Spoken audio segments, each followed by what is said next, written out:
If a person loses his Olam Haba, is it gone forever, or can he get everything that she worked for back? If he loses Olam Haba, can he get it back?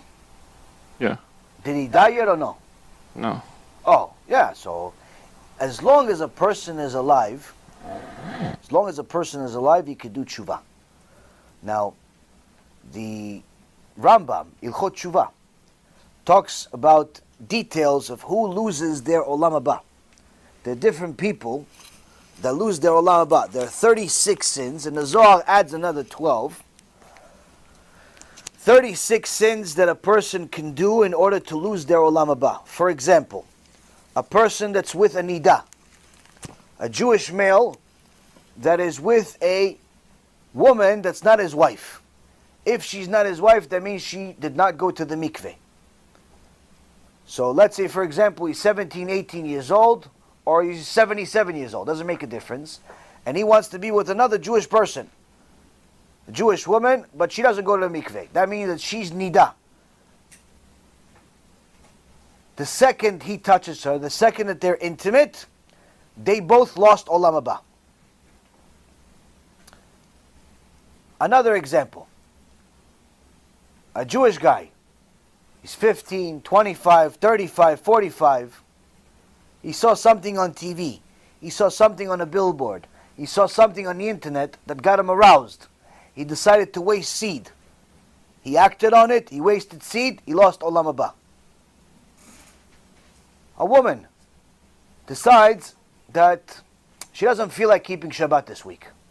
She wants to go on the internet to check out what her girlfriends are doing on vacation, because they all went out for the weekend and she didn't go. She wants to see what they're doing. Maybe they're making some Facebook posts. She goes, she turns on the computer, she lost Olam Haba. She goes into a car to drive somewhere, she lost Olam Haba. And so on and so forth. When a person makes a sin that's Isur Karet, they lose their share of the world to come. Now, what does it mean they lose the share of the world to come? That means that if they died right that second, if Hashem judged them with pure judgment, with emet, at that second, and they died, they would enter Gehenom and never leave. They would go into a place of suffering that makes the Holocaust look like child's play, and they would simply never ever leave. Eternal Gehenom. Now some people are going to say to you, these puppies, they call themselves rabbis, say, no, what do you mean eternal? How could there be eternal judgment? How could there be eternal bad? What do you mean, how could it be? It says it in the Gemara.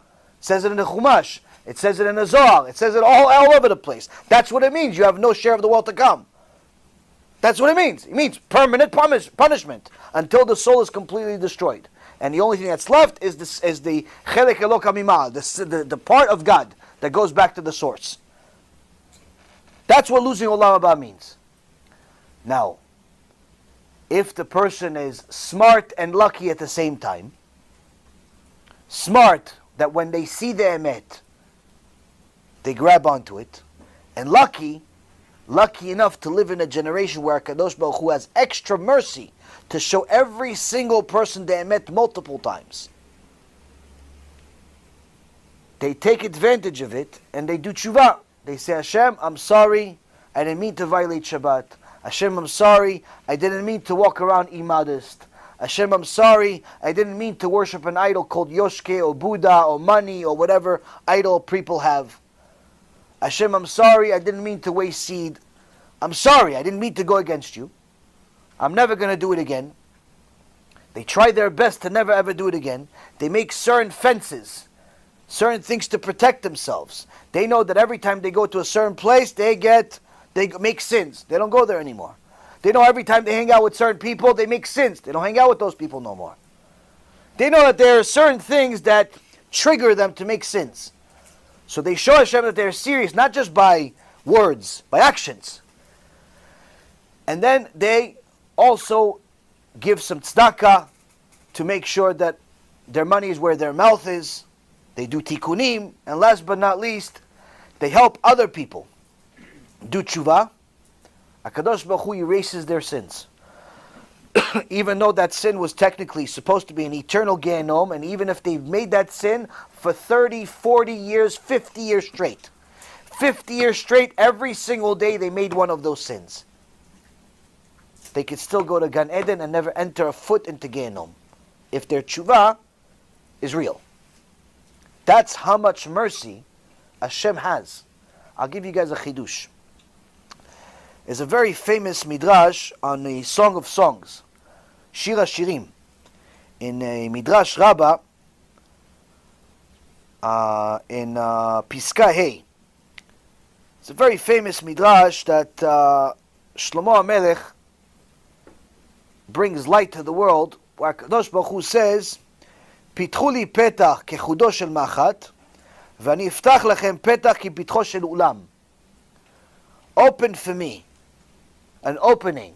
Kadosh Baruch Hu is telling Am Yisrael, open for me an opening in your heart, in your actions, the size of the eye of the needle. You know, ever see a needle?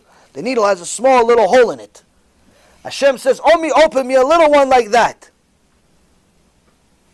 and I will open to you a huge hallway, a huge theater, a huge wedding hall. Now this is a very well-known midrash. Many people say, listen, no matter how down you are, how many sins you've made, how horrible your condition is, you open a little opening for Hashem. You show him you believe in him. You show him that you have emunah in him. You show him that you have bitachon in him. You show him that you're serious about his Torah. You're going to do what he says, and you do it. Hashem will open the world for you in a way that you could never imagine. Anyone that would have known me 10 years ago, forget 10 years ago, 7 years ago, 6 years ago, 5 years ago, a year ago, and would have told me I would be here today, I would have told you should write comic books. Why? You have a vivid imagination. I'm going to be a rabbi. I'm going to learn Torah. I'm going to help people all over the world do tshuva. Are you out of your mind? And best of all, for free. I make $3,000 an hour. I'm going to do it for free. I wake up in the morning. Just to wake up, I get $3,000. What do you get? What are you talking about? I'm going to work for free. Your mother's going to work for free. Where's going to work for free? What are you talking about? That's what I would have told you. That was me. To open my eyes, $30,000. I'm going to work for free. And I'm going to help other people do tshuva. What do I care about tshuva? I didn't do tshuva. I'm going to help people do tshuva. Keep Shabbat? I don't keep Shabbat. What are you talking about? Go write comic books, kid. I'll even invest in them. You have such a good imagination. Here's $25,000. Good luck, kid. That's what I would have told you. What are you talking about? If you would have told me, hey, you know, one day, you're not going to be in pain 24 hours a day. You're not going to be in hospitals every single week. I'll say, kid, 2 comic books. One for the Wall Street one, and one for, science fiction, something. You kid, you're the best. You're the best. Here's 50,000. What are you talking about? I'm going to do this? What's wrong with you?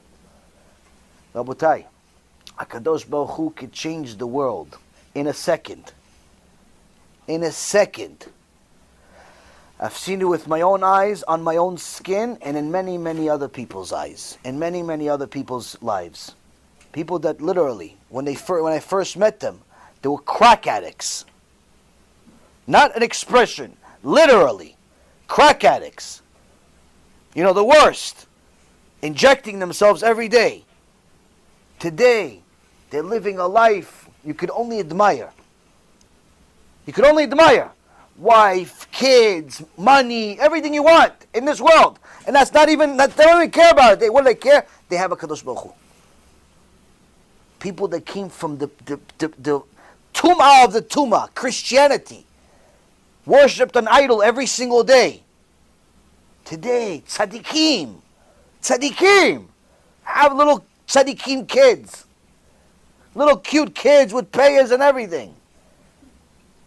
They wake up in the morning, instead of saying Yoshke, they say Modeh Ani Ta'akadosh Baruch Hu. Why? I'm alive. Where they come from? The church. What? 3, 4, 5 years ago. If you would have told them that 5 years ago, I said, listen, I'll double what he's investing in you. Comic books. What are you talking about? But that's what HaKadosh Baruch Hu does. HaKadosh Baruch Hu says, you open for me an opening the eye of a needle, the size of the eye of the needle, I'll open for you a world. What's the chidush? The chidush is, Rabotai, if you look at it, the word ulam, which is like a hall, is spelled with a aleph. Olam, world, spelled with an ayn. Now, ulam doesn't only mean like a wedding hall or something like that. Ulam was also the section inside the Beit HaMikdash, right outside the Kodesh Kodashim. That was also a section of the Beit HaMikdash called Ulam, right outside the Kodesh, which is right next to the Kodesh Kodashim. So what is Hashem giving us here? He's saying, you open for me a little prayer. You pray Mincha with Kavanah. You pray Arvit with Kavanah. You pray Shachrit with Kavanah. You read a few Tehillim for Am Yisrael because you care about them. You go to a shiur even if you're tired. A little opening. Hashem says, I'm going to treat it as if you've arrived to the Beit HaMikdash, the third one, not the first or the second, the third one. You have arrived to it, and you and I are meeting eye to eye. You and I are talking. Whatever you want. Show me you're serious. That's how much HaKadosh Baruch Hu wants us to do tshuva. Which means, if you do tshuva, you're not only the smartest person in the world, you're the luckiest. You don't do tshuva, you're the dumbest and unluckiest person in the world. There's only two options. HaKadosh Baruch Hu says, I'll give you the whole world on a silver platter. For things that don't cost much, don't require much, just a little effort. Small little eye of a needle. You don't take advantage of it, you deserve the punishment. And that's why Chachamim say, in Reshit Chokhmah, in Shamayim, after Hashem shows the Rasha everything that he did and what he could have had, the Rasha tells Hashem, Hashem, please put me in Gehenom. The Rasha asks for it. Why? He's so embarrassed. He's so embarrassed at how stupid he is for not doing tshuva. So, the answer is, no matter what you did, you can still do tshuva as long as you're alive. But the second a person is no longer alive, there's no tshuva in Shamayim. There's no more tshuva. But here you could do tshuva, no matter what you did. Wasted seed, even if you worship an idol. Even if you worship idols, mamash, which is like the worst thing you could do. You, instead of worshiping Hashem, you worship this cup. You replaced Kodesh Kodashim, Melech Malchei Amlachim, HaKadosh Baruch Hu, with a cup. Styrofoam. HaKadosh Baruch Hu says, you do tshuva, I'll accept it. That's how much He loves you while you're in this world, though. You finished? Finished. Finished. That's why, Rabotai, every single Jew needs to mamash beg Hashem to accept this tshuva. Cry to HaKadosh Baruch Hu every single day for accepting his tshuva. Cry to HaKadosh Baruch Hu every single day for allowing him to do tshuva. Allowing how to do tshuva. To put on kisui rosh every single day, and every second you're alive is a mitzvah. Put on a tzitzit, and every single minute that you're alive is a mitzvah. Read a little Torah, listen to some real Torah on the internet, or live, and every single second you hear, you're doing a mitzvah. For that, there's no end to the gratitude we owe HaKadosh Baruch Hu. To be honest with you, Rabotai, it's the only reason I'm here. As much as I like all of you, I'm only here for Him. Because He likes you. Bemet.